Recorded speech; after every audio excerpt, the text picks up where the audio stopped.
Tidak ada yang bisa mengeluarkanku dari tubuh wanita ini, tidak ada. Perempuan ini akan kujadikan budakku. Nah, dengar itu marah Pak Ustadz langsung. Tidak akan kubiarkan hal itu terjadi, wahai jin laknat. Hai, wassalamualaikum warahmatullahi wabarakatuh. Terima kasih sudah klik video ini.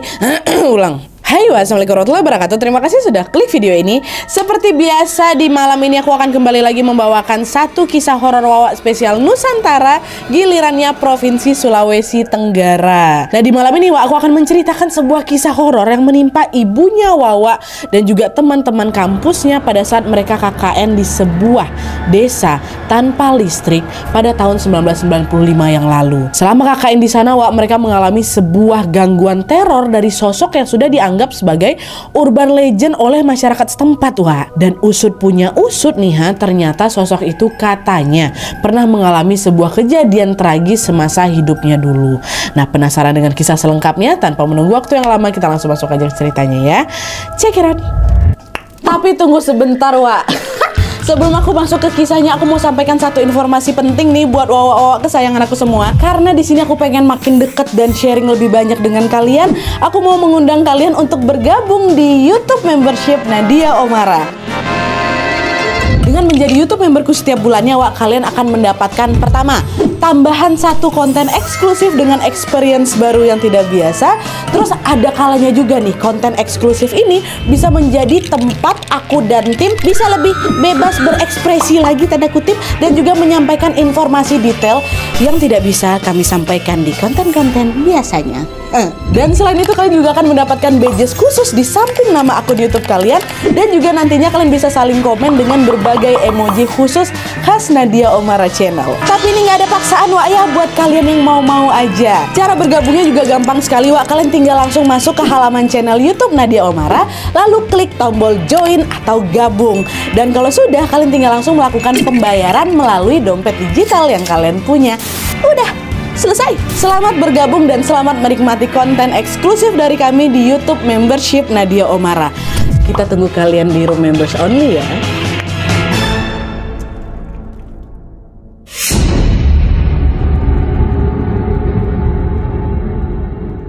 Oke, jadi kisah yang aku ceritakan malam ini dikirim sama wawa aku yang namanya Adel dari Sulawesi Tenggara. Halo Adel. Nah, jadi pengalaman ini dialami langsung oleh ibunya Adel yang kita sebut aja namanya Bu Rosi. Pada tahun 1995 ketika sedang menjalani KKN di sebuah desa yang berada di Kabupaten Buton, Sulawesi Tenggara. Dan juga tanpa mengurangi rasa hormat, untuk memudahkan cerita kita langsung panggil namanya dengan namanya aja ya. Dan by the way juga sesuai permintaan Bu Rosi, semua nama orang-orang yang terlibat di cerita ini sudah disamarkan dan kami diingatkan jangan pernah menyebut nama desanya karena desanya masih ada sampai sekarang. Oke? Nah, lanjut lagi, Jadi kisah ini bermula ketika Rosi sedang menempuh pendidikan di salah satu kampus yang ada di Sulawesi Tenggara.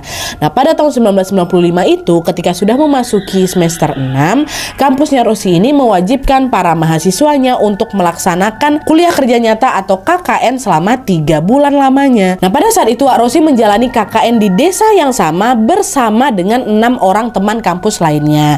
Nah, 6 orang tersebut terdiri dari 2 perempuan dan 4 laki-laki. Kita sebut aja teman-temannya Rosi ini, yang pertama bernama Endah, kedua Siti, ketiga Aji, Ardi, Deni, dan Aryo. Tambah Rosi perempuan juga, berarti bertujuh ya. Jadi 3 perempuan, 4 laki-laki. Mereka bertujuh pun pada saat itu ditempatkan di sebuah desa yang cukup terpencil karena pada saat itu belum ada listrik yang masuk dalam desa itu, Nah, pada saat malam tiba, warga di desa ini biasanya menggunakan lampu lentera atau lampu minyak untuk beraktivitas. Dan selama proses KKN itu berlangsung, mereka pun ditugaskan untuk beraktivitas. Nah, selama proses KKN ini berlangsung, mereka bertujuh ini ditugaskan untuk mengajar di sekolah-sekolah yang memang ada di situ. Pada saat itu Rosi ini mendapatkan tugas untuk mengajar di sebuah SMP, sedangkan 6 teman lainnya ditugaskan untuk mengajar di sebuah SMA yang sama. Jadi di sini Rosi sendiri yang tempat ngajarnya beda, Entah kenapa dibedakan pada saat itu. Rosi juga nggak tahu nih alasannya apa. Karena itu memang merupakan keputusan keputusan dari pihak kampusnya. Ya udahlah, diterima-terima aja. Walaupun memang merasa tidak nyaman karena harus terpisah dengan teman-teman KKN-nya ini, Rosi berusaha untuk menenangkan diri dan berkata, ya sudahlah, nggak apa-apa. Kan cuman tempat ngajarnya aja yang berbeda nih. Toh nanti juga kita akan tinggal di rumah yang sama kok, bertujuh-tujuh ini gitu kan. Dahlah tuh, singkat cerita pada hari yang sudah ditentukan, mereka bertujuh pun berangkat lawak dari kampus asal menuju ke desa tersebut. Mereka berangkat pada jam 10 pagi dan baru sampai di desa itu jam 1 siang. Nah, sesampainya di sana, Rosi dan teman-temannya pun langsung disambut oleh kepala desa setempat yang kita sebut aja namanya Pak Murji. Ya, mereka singgah sebentar di rumah Pak Murji sambil sesekali mengobrol seputar rencana kegiatan KKN mereka untuk 3 bulan ke depan.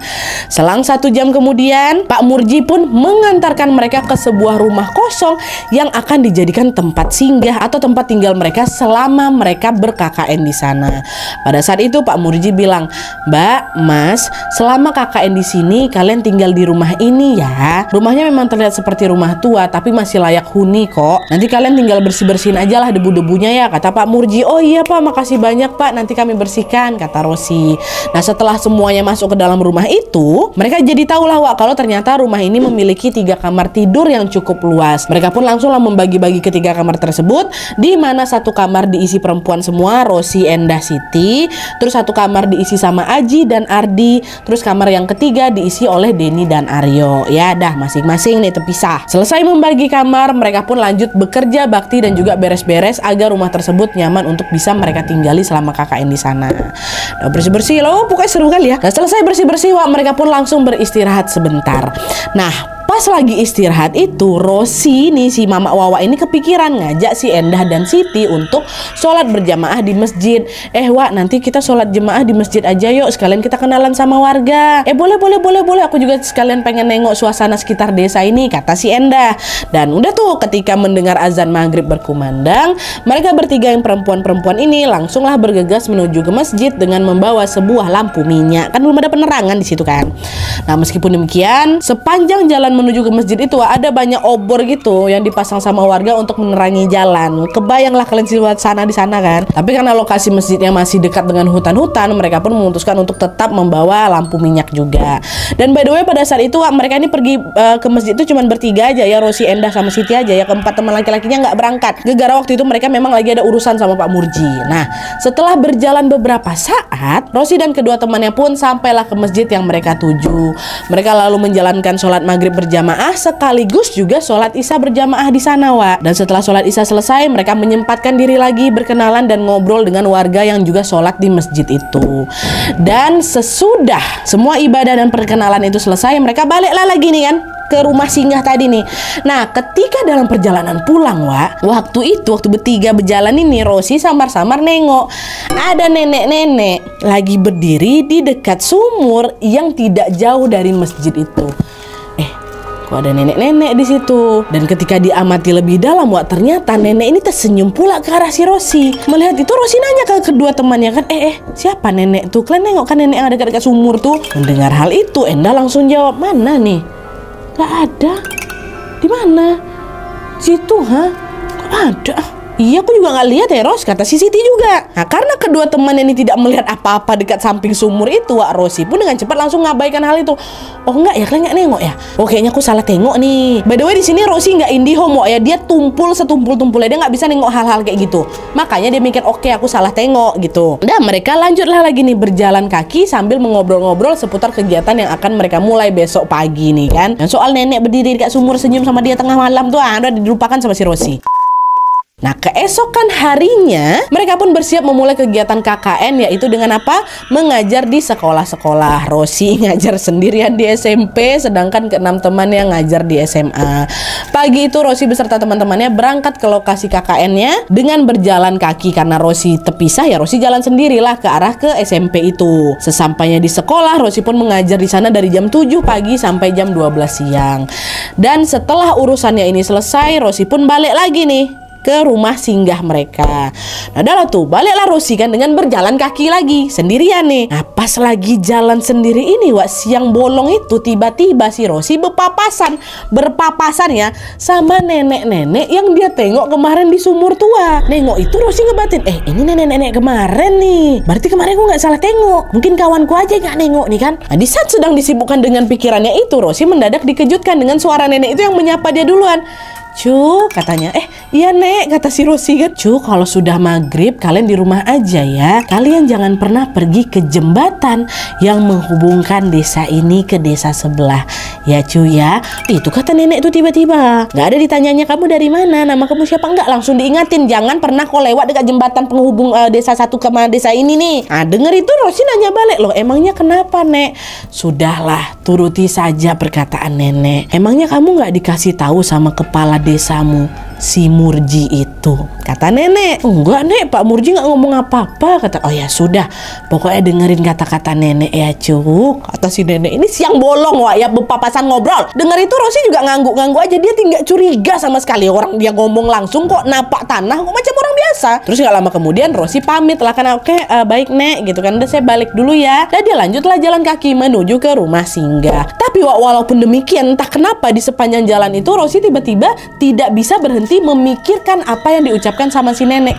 Kayak tumben aja gitu kan. Kenapa tiba-tiba dia langsung kasih aku larangan, padahal dia belum tahu nih aku ini siapa gitu kan. Gak boleh lewat jembatan itu gitu. Terpikir sama Rosi nih tapi ya udahlah, diterima aja lah nasihat itu, kata Rosi. Nah sesampainya di rumah, Rosi pun mendapati kalau ternyata teman-temannya Endah, Aryo, Denny sudah pulang duluan. Mengetahui teman-temannya udah pulang, Rosi pun mengajak mereka untuk memasak bersama.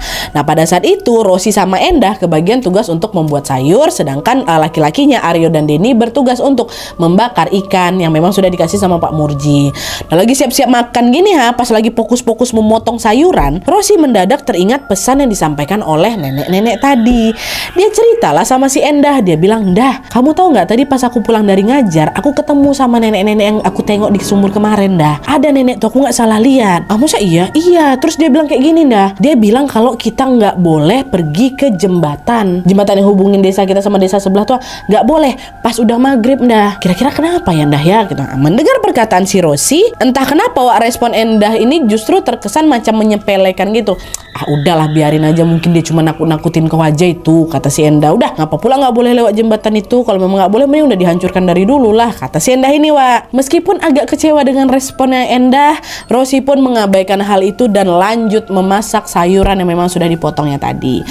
Tapi siapa sangka bahwa ternyata nasihat dari nenek misterius tadi memiliki pesan khusus yang bermaksud untuk menyelamatkan mereka dari sebuah malapetaka.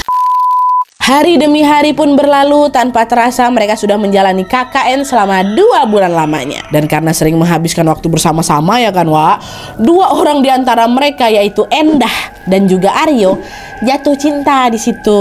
Gak lama kemudian mereka menjalin hubungan sebagai sepasang kekasih cinlok mereka di KKN nih Nah pada suatu sore Aryo ini berniat untuk mengajak Endah untuk jalan-jalan naik motor, karena kebetulan waktu itu si Aryo ini baru aja dipinjemin motor sama Pak Murji. Nah sebelum berangkat Pak Murji sempat berpesan sama mereka, "Mas, Mbak, jangan pulang setelah maghrib ya, bahaya. Pastikan sebelum azan kalian sudah ada di rumah." Itu pesan Pak Murji. "Ya Pak, siap, beres pokoknya. Pergilah kami dulu ya," kata si Aryo. Dah tuh, pergilah mereka berdua sejoli nih jalan-jalan menyusuri desa sepanjang sepanjang apa entah, sepanjang desa pokoknya. Nah sepanjang perjalanan mereka dimanjakan dengan pemandangan desa yang masih sangat-sangat asri. Mereka melewati pepohonan dan juga sawah-sawah yang udaranya sangat-sangat menyejukkan Saking serunya jalan-jalan tanpa terasa langit udah mulai gelap nih, dan waktu sudah menunjukkan jam 6 sore. Nah di saat yang bersamaan Aryo baru sadar kalau mereka sudah memasuki wilayah desa tetangga. Jadi jalan-jalannya udah kejauhan nih, udah nggak di desa mereka lagi, di desa tetangga. Meskipun demikian mereka tetap melanjutkan perjalanan masih tetap lanjut jalan-jalan sampai sekitar jam 7 malam, barulah itu mereka mau balik. Udah diingetin sama Pak Murji sebelum maghrib udah harus di rumah, ini jam 7 masih dekat desa tetangga. Nah di sini untuk mempercepat perjalanan mereka memilih melewati mana? sebuah jembatan yang menghubungkan desa tetangga tadi dengan desa tempat KKN mereka. Nah, di sini nih Endah tuh nggak ingat dengan apa yang disampaikan Rosi waktu itu.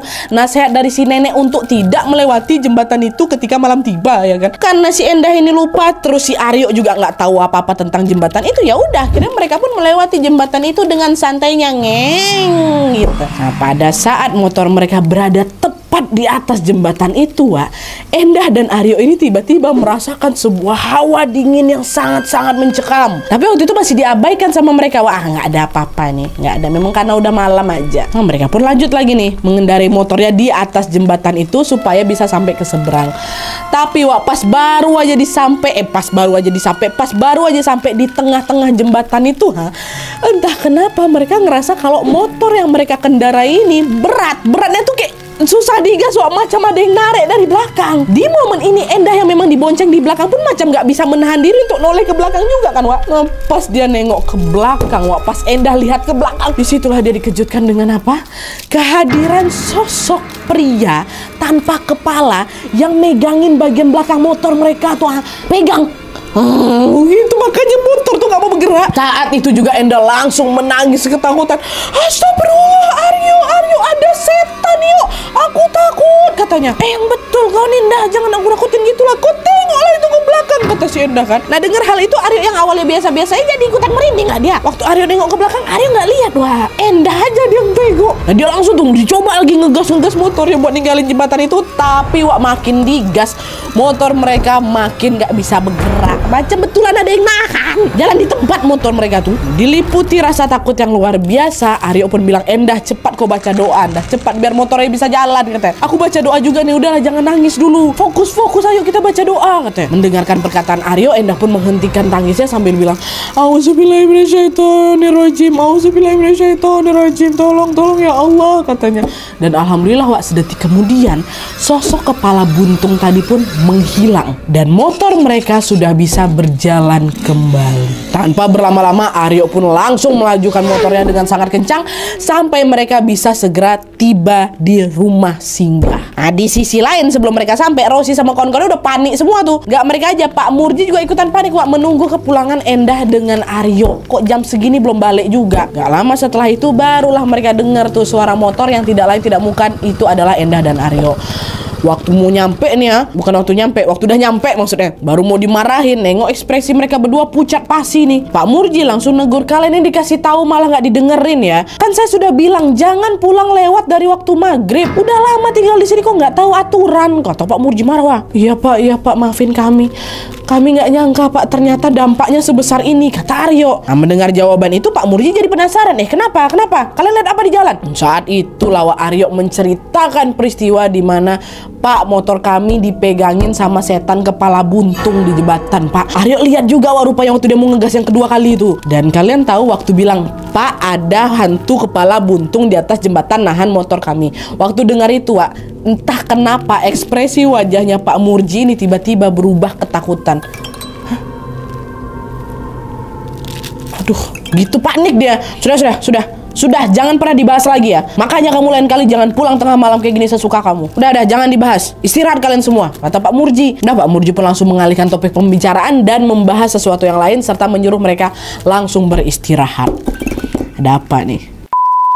Nah, terus, Wak, sehari setelah kejadian itu, entah kenapa nih, sikap Endah, pacarnya si Aryo yang kemarin nampak kepala buntung itu, tiba-tiba berubah aneh. Endah ini sering sekali kedapatan sedang melamun dengan tatapan kosong. Nah, Rosi yang menyadari keanehan itu pun langsung negur Endah kan, Dah, kamu kenapa? Lagi ada masalah kah? Coba ceritain sama aku. Tapi Endah selalu merespon Rosi dengan menggelengkan kepalanya sambil tersenyum simpul. Nggak ngomong apa-apa, Wak, cuma kayak gitu aja. Awalnya Rosi sama teman-teman yang lain beranggapan kalau mungkin emang Endah sih lagi nggak mood ngomong aja gitu. Tapi ternyata, Wak, dugaan mereka salah besar karena beberapa hari setelah itu Endah ini mulai mengalami serentetan kejadian yang tidak masuk akal. Jadi ceritanya seminggu setelah kejadian melihat sosok setan kepala buntung itu, entah kenapa si Endah ini jadi sering mengalami kesurupan secara tiba-tiba kapanpun dan dimanapun. Betul-betul dimanapun, Wak. Karena si Endah ini nggak cuma kesurupan waktu di rumah aja. Pada saat dia ngajar di sekolah tuh, Endah tuh juga sering kesurupan. Itulah yang bikin murid-muridnya takut semua. Dan hal itu berlangsung setiap hari selama 2 minggu berturut-turut. Tiap hari, Wak. Tiap hari si Endah tuh kesurupan. Sampailah puncaknya Endah ini mengalami kesurupan yang jauh-jauh lebih mengerikan lagi. Jadi ceritanya di malam itu, malam kejadiannya setelah sholat Isya, Rosi dan teman-temannya dikejutkan lagi dengan Endah yang kesurupan. Nah, tapi Wak, bedanya kesurupan kali ini tuh Endah tuh nggak nangis seperti biasa, nggak nangis, nggak ketawa seperti biasa. Malam itu mereka mendapati bahwa fisik yang ternampaknya, fisiknya Endah ini tiba-tiba berubah mengerikan, Wak. Mereka dengan jelas melihat bahwa bola matanya Endah ini semuanya jadi warna hitam, ya. Lidahnya berubah panjang dan menjulur macam ular. Memang nggak panjang kali, tapi keluarnya macam panjang gitu.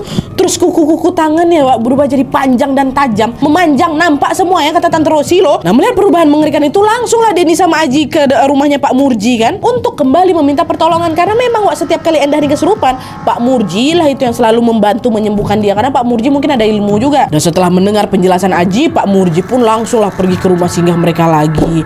Nah, sesampainya di sana, Pak Murji dengan cepat langsung membacakan doa-doa seperti biasanya.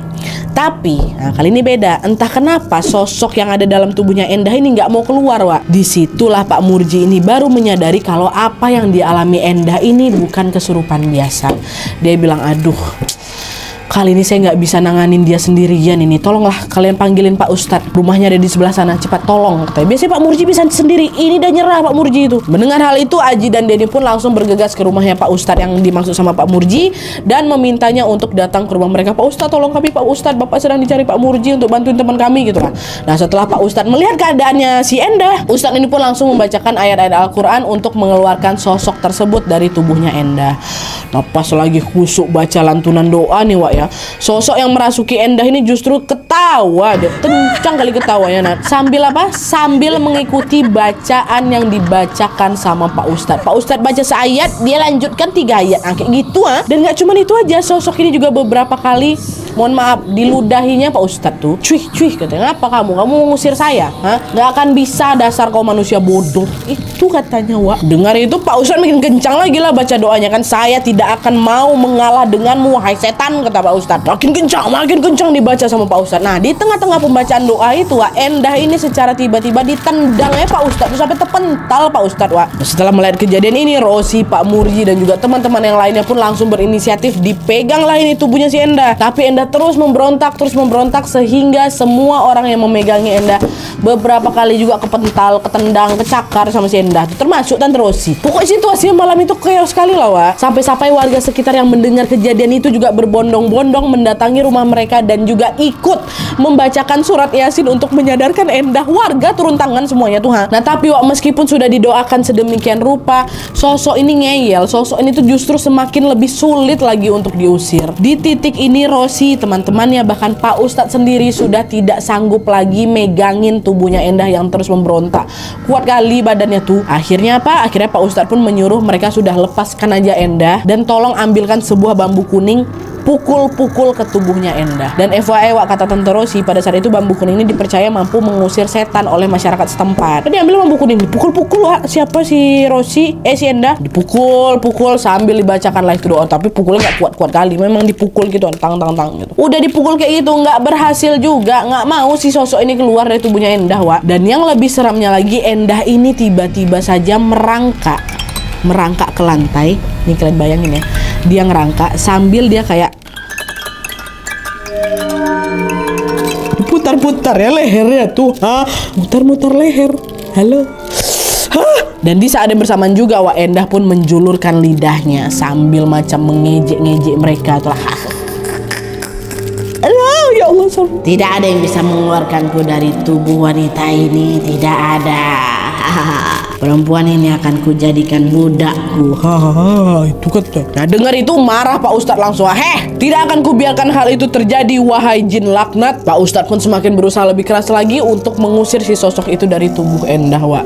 Sampailah singkat cerita nih ya, setelah 5 jam berlalu, 5 jam ya, sosok itu pun akhirnya berhasil diusir. Dan tepat setelah sosok itu pergi, Endah pun langsung jatuh tidak sadarkan diri alias pingsan ya. Nah, menyadari hal itu, Rosi dan teman-temannya pun agak sedikit bernafas lega, walaupun kau udah pingsan lah aku dulu. Dari tadi kami nenangin kau nggak bisa-bisa gitu kan. Tapi sayangnya Wak, kesenangan mereka ini dibuyarkan dengan perkataan Pak Ustadz yang bilang kalau anak-anak, gangguan ini belum berakhir.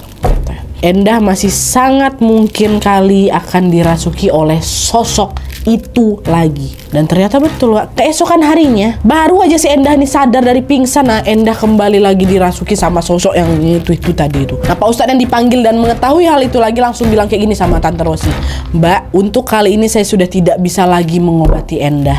Saran saya, kembalikan Endah ke rumahnya, balik, bawa Endah pulang, kata Pak Ustadz. Nah, mendengar saran dari Pak Ustadz, mereka pun langsung mencari sebuah telepon umum untuk ngabarin orang tuanya Endah. Wak, Tante mohon maaf, Endah gini-gini diceritain sama Rosi kan. Dan setelah mendengarkan kabar itu, orang tuanya Endah pun langsung datang ke desa tersebut untuk menjemput Endah pulang. Dan setelah dibawa pulang, orang tua Endah langsung mencarikan orang pintar untuk bisa meruqyah Endah. Tapi sayangnya upaya tersebut nggak langsung berhasil.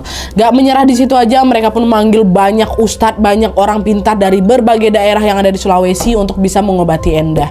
Tapi lagi-lagi kondisi Endah tetap tidak kunjung membaik. Ya Allah, kasihan kali. Bahkan orang tuanya Endah sempat tuh manggil ustadz, manggil orang pintar dari Jawa untuk ngobatin Endah.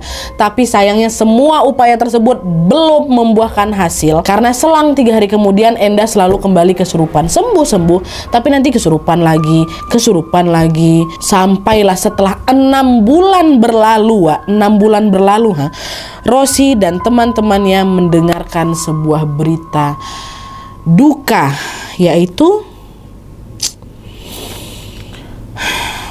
Endah dinyatakan meninggal dunia, Wak. Innalillahi wa inna ilaihi rajiun. Ya Allah, kasihan kali. Meninggal Endah Nadia. Iya, meninggal, Wak, kata Tante Rosi, kawan KKN-nya tuh. Sampai sini aku yakin kalian pasti bertanya-tanya, emangnya siapa sosok setan kepala buntung tuh Nadia? Apa yang sudah dilakukan si Endah? Apa dia ada hubungannya dengan kematiannya Endah nih? Nah, jadi di sini lah, Wak, jawabannya nih ya. Gini, jadi setelah Endah ini dibawa pulang oleh orang tuanya tadi, barulah di sini Pak Murji menceritakan perihal setan kepala buntung yang mengganggu Endah dan Aryo di jembatan. Menurut Pak Murji, ini sesuai cerita dari Tante Adel, Tante Adel pula, Tante Rosi, Wak, ya. Menurut pengakuan Pak Murji, sosok kepala buntung itu memang penunggu jembatan itu, Wak, dan dia dikenal sebagai sosok yang sangat jahat. Jahatnya dia nggak cuma sekedar mengganggu dengan menampakkan diri kayak gitu, enggak, Wak, tapi dia juga sedang mencari korban manusia untuk ditumbalkan setiap tahun. Rumor itu sudah menjadi rahasia umum di kalangan warga desa kala itu, Wak. Sehingga setiap maghrib tiba, mereka semua warga-warga ini nggak ada yang berani melewati jembatan itu. Nah, tapi karena Endah dan Aryo sudah melanggar aturan tersebut, maka dia pun menjadi incaran sama si sosok kepala buntung ini. Tapi kan waktu itu si Endah pergi ke sana berdua, dan dia sama Aryo. Kenapa Aryo bebe aja?